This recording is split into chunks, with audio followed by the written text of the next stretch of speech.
In today's class, we will learn making paper bridge experiment, and for that, messimeter would be low and maximum time would be 10 minutes. Are you ready for the experiment? So let's start. What you need for this? 2 big glasses and 1 small plastic glass and paper.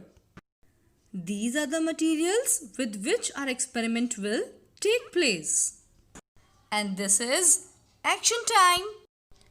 In the first step, students, I am going to take these 2 big glasses and place it like this as it is being shown in the video. And now put the paper across the 2 glasses to form a bridge. Let's take a small plastic glass and place on the paper. You will see that glass falls down. And now what you need to do, students? Keep the glasses aside and take your paper back and start folding it like this as I am showing you here.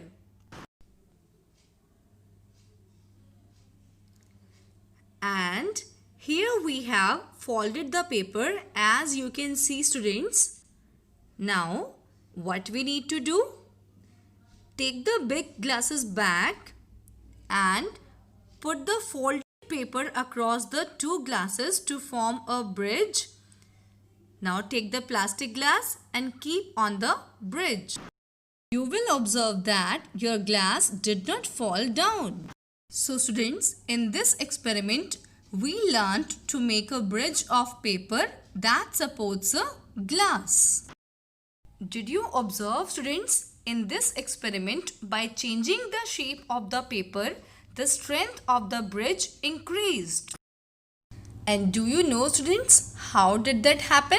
Let's come to know now.